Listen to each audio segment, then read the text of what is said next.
Hello friend, welcome to my YouTube channel. My name is Savita. आप लोग देख रहे हैं आपका अपना YouTube channel fashion designing and technology. तो फ्रेंड, आज हम लोग आईटीआई के एग्ज़ाम 2016 का जो क्वेश्चन पेपर है उसको देखेंगे, जो कि फैशन डिजाइनिंग एंड टेक्नोलॉजी के लिए है।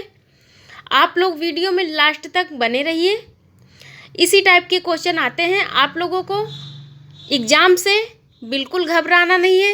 एग्ज़ाम ऑनलाइन हो या ऑफलाइन ये मैटर नहीं करता, आपको एग्ज़ाम की तैयारी अच्छे से करना है।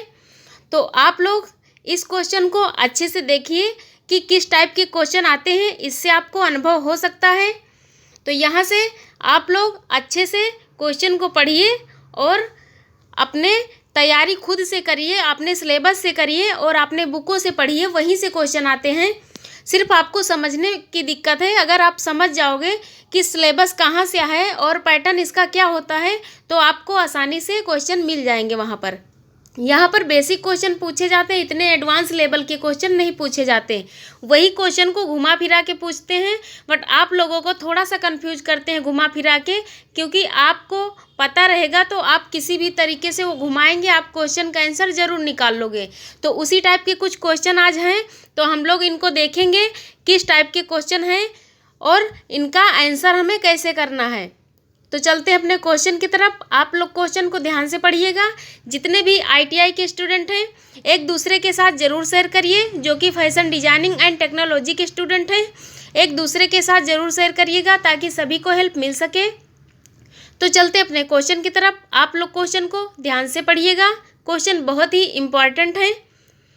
क्वेश्चन नंबर 1, पादपों और जंतुओं से प्राप्त रेशों को कहा जाता है।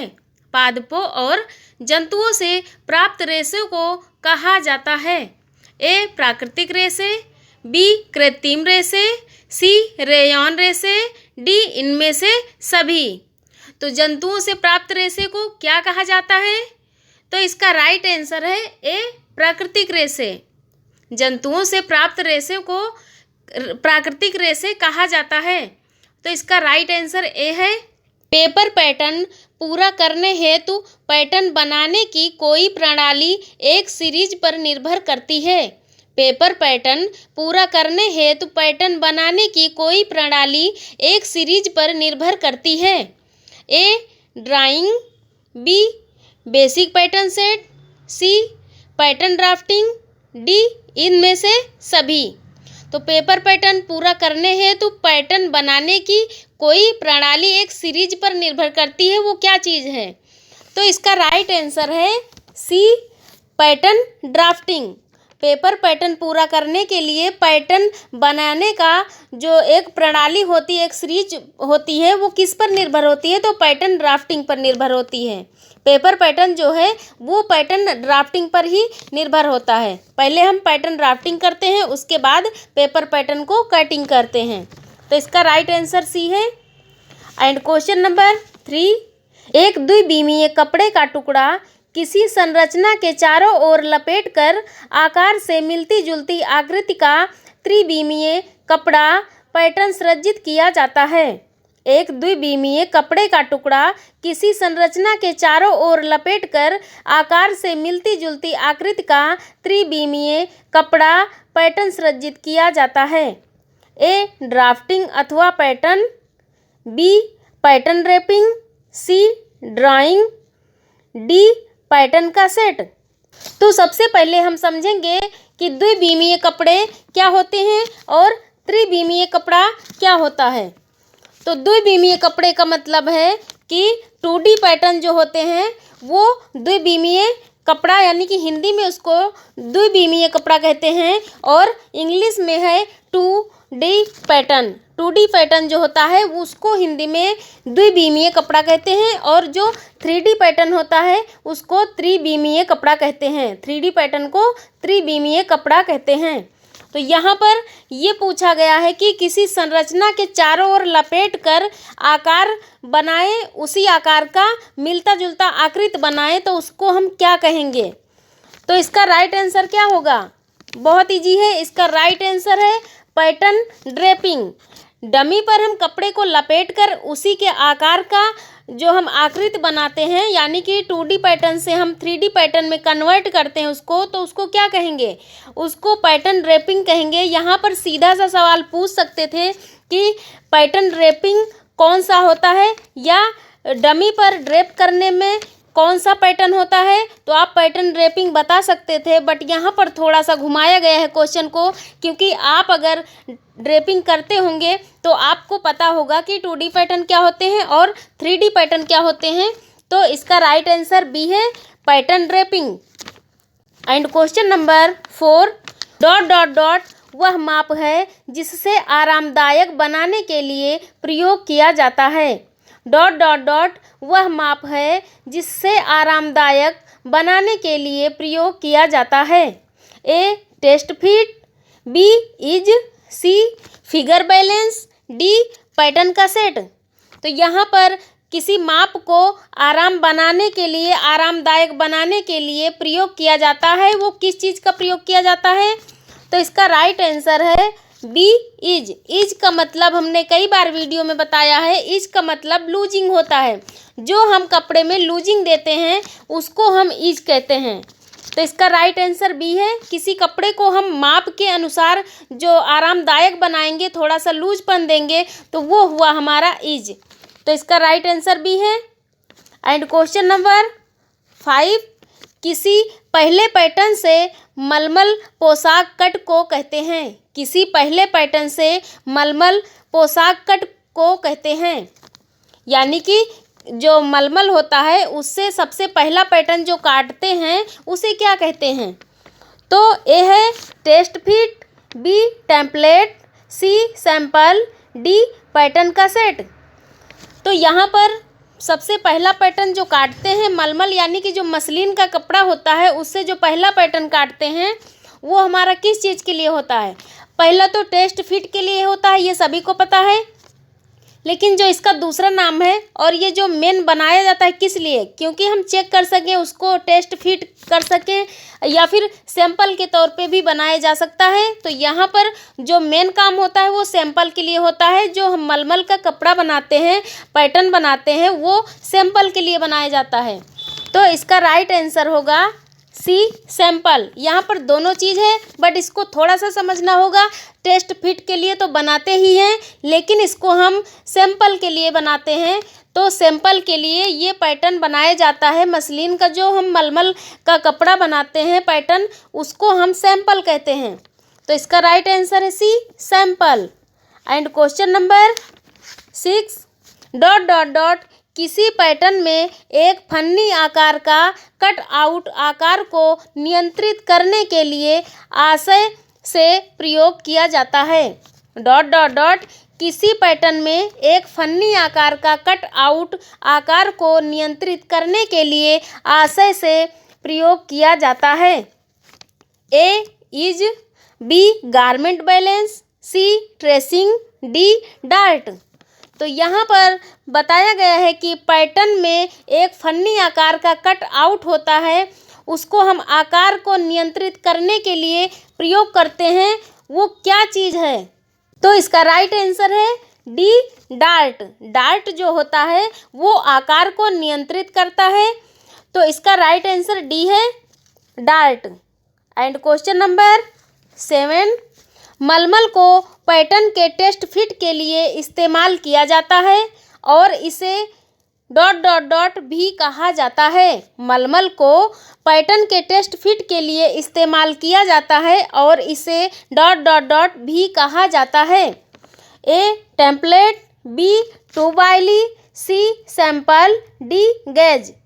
तो यहाँ पर मलमल का जो पैटर्न है वो टेस्ट फिट के लिए तो इस्तेमाल होता ही है, लेकिन इसको दूसरे नाम से जो जानते हैं वो क्या चीज़ है? तो इसका राइट आंसर है C sample. And question number 8, dot dot dot printing की पारंपरिक विधि है। डॉट डॉट डॉट प्रिंटिंग की पारंपरिक विधि है। A roller printing, B screen printing, C block printing, D digital printing. Printing की पारंपरिक विधि जो है वो कौन सी है?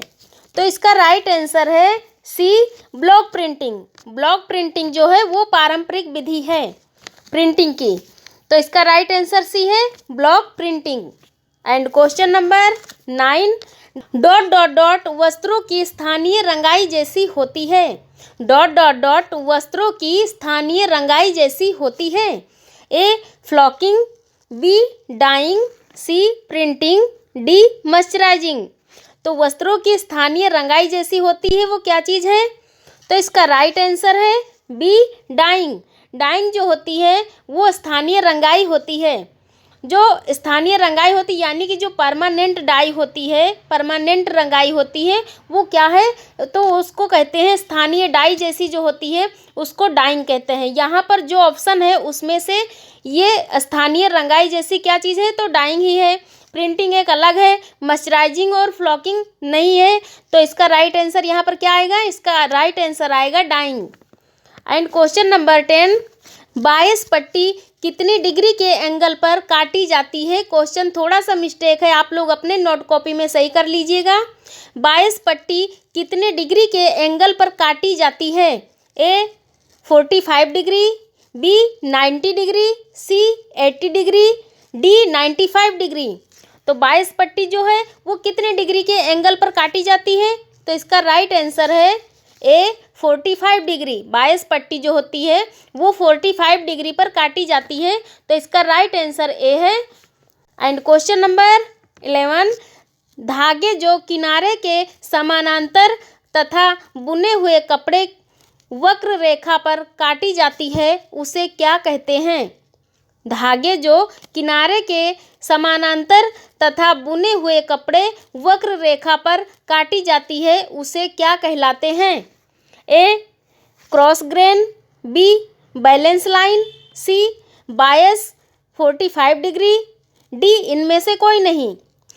तो धागे जो किनारे पर समानांतर तथा बुने हुए कपड़े वक्र रेखा यानी कि जो बायस होती है जिसको ट्रायंगल कहते हैं, उस रेखा पर जो हम काटेंगे तो उसे क्या कहेंगे? तो इसका राइट आंसर क्या है? इसका राइट आंसर है सी बायस यानी 45 डिग्री। बायस 45 डिग्री कहेंगे। वक्र रेखा, इसी बायस को ही वक्र रेखा बोलते हैं। तो ये वक्र रेखा जो है ये बायस पट्टी जो कटती है उसी को वक्र रेखा कहते हैं। वक्र रेखा पर काटी जाती है तो वो बायस कहलाती है यानी कि 45 डिग्री। तो इसका राइट आंसर सी है। एंड क्वेश्चन नंबर 12, पोशाक की हैंग तथा फिट को सुधारने हेतु पैटर्न भागों की ज्वाइनिंग के बीच को ढूंढने और समायोजित करने को कहते हैं। पोशाक की हैंग तथा फिट को सुधारने हेतु पैटर्न भागों की ज्वाइनिंग के बीच को ढूंढने और समायोजित करने को कहलाते हैं। A garment balance, B bicep line, C pattern balance, D grain line. तो यहाँ पर पोशाक की हैंग तथा फिट को सुधारने के लिए पैटर्न के भागों का जो ज्वाइनिंग होता है उसके बीच को ढूंढने और समायोजित करने को क्या कहते हैं? तो इसका राइट आंसर है ए गारमेंट बैलेंस। इसका राइट आंसर है A garment balance. And question number 13, grain line, यहाँ पर ग्रीन लिख गया है, इसको आप लोग सुधार लीजिएगा, ये ग्रेन लाइन होगा। ग्रेन लाइन स्केल लेंथ तथा पैटर्न स्थापित करने हेतु दो कंपोनेंट के बीच प्रक्रिया होती है। ग्रेन लाइन स्केल लेंथ तथा पैटर्न स्थापित करने हेतु दो कंपोनेंट के बीच प्रक्रिया होती है। A garment balance, B fabric balance, C pattern balance, D grain line. तो यहाँ पर क्या होगा? ग्रेन लाइन स्केल लेंथ तथा पैटर्न स्थापित करने हेतु दो कंपोनेंट के बीच प्रक्रिया जो होती है उसको क्या कहते हैं? तो इसका राइट आंसर है बी फैब्रिक बैलेंस। इसका राइट आंसर है B fabric balance. And question number 14, किसी वस्त्र के निर्माण हेतु धागों के दो सिरों को एक साथ व्यवस्थित करके प्रक्रिया को कहते हैं। किसी वस्त्र के निर्माण हेतु धागों के दो सिरों को एक साथ व्यवस्थित करके प्रक्रिया को कहते हैं। ए स्पिनिंग, बी निटिंग, सी लूमिंग, डी वीविंग। तो धागों के दोनों सिरों को एक साथ व्यवस्थित करके प्रक्रिया करते हैं तो उसे क्या कहते हैं? तो यहाँ पर क्या होगा, ये सारे चीज़ को आपको समझना होगा। नीटिंग कैसे होती है, लूमिंग कैसे होती है, स्पिनिंग कैसे होती है और वीविंग कैसे होती है। तो आपको आंसर आराम से पता चल जाएगा कि क्या आंसर इसका है। तो इसका राइट आंसर है डी, वीविंग। वीविंग जो होती है वो धागों के सिरे को व्यवस्थित करके उसके बाद उसको हैंडलूम में लगाकर उसमें जो वीविंग होती है उसको किया जाता है। एंड लूमिंग, नीटिंग और स्पिनिंग ये अलग अलग तरीके से होते हैं, तो इनको हमें जानना होगा डिटेल्स में। बट अभी हम जो क्वेश्चन आंसर कर रहे हैं यहाँ पर थोड़ा ही समझा सकते हैं। तो इसका राइट आंसर है D, weaving. And question number 15, किसी कपड़े में आड़े तिरछे धागे कहलाते हैं। किसी कपड़े में आड़े तिरछे धागे कहलाते हैं। ए, बाना, बी, ताना, सी, ताना और बाना, डी, किनारे। तो यहाँ पर ताना और बाना का मतलब है वेप्ट और वार्प। तो इसका राइट आंसर क्या है, इसका राइट आंसर है सी, ताना और बाना। तो फ्रेंड, वीडियो पसंद आए हो तो इस वीडियो को लाइक कर दीजिए एंड अपने दोस्तों के साथ शेयर कर दीजिए ताकि सभी को हेल्प मिल सके। आप लोगों को जो ITI का एग्ज़ाम होता है उसमें 30 क्वेश्चन आते हैं। तो अभी इसमें का जो 15 क्वेश्चन है वो बाकी है, वो पार्ट 2 में आपको मिलेंगे। आप पार्ट 2 ज़रूर देखिएगा। ये पार्ट 1 है और पार्ट 2 अभी आपको देखने को मिलेगा, जो कि 15 क्वेश्चन उसमें भी होंगे। इससे आपको आइडिया लग जाएगा कि इस टाइप के क्वेश्चन आते हैं। आपके फैशन डिजाइनिंग ट्रेड के जो भी ITI के स्टूडेंट हैं उन लोगों को ये पढ़ना बहुत ज़रूरी है। और पार्ट 2 भी देखिएगा, इससे आपको एक अंदाज़ा मिल जाएगा कि इस टाइप के क्वेश्चन आते हैं। आप अपनी तैयारी अच्छे से कर सकते हो। और आप लोग कमेंट कर सकते हो, जितने भी ITI के स्टूडेंट हैं जो फैशन डिजाइनिंग के हों या स्विंग टेक्नोलॉजी या ड्रेस मेकिंग के, आप लोग जल्दी से कमेंट करिए कितने लोग ITI के हैं। तो मैं आपको कुछ क्वेश्चन और भी प्रोवाइड करूँगी, क्योंकि आपको हेल्प मिल सके आपके एग्ज़ाम में। हो सकता है आपका एग्ज़ाम ऑनलाइन हो, तो आप लोग अच्छे से तैयारी करिए, क्योंकि ऑनलाइन एग्ज़ाम होगा तो आपको बहुत अच्छे से प्रिपेयर होना पड़ेगा। एग्ज़ाम ऑफलाइन हो या ऑनलाइन, आपको पढ़ना तो पड़ेगा ही। तो वीडियो कैसा लगा ज़रूर बताइएगा कमेंट बॉक्स में। फिर मिलते हैं एक न्यू वीडियो के साथ। नमस्कार।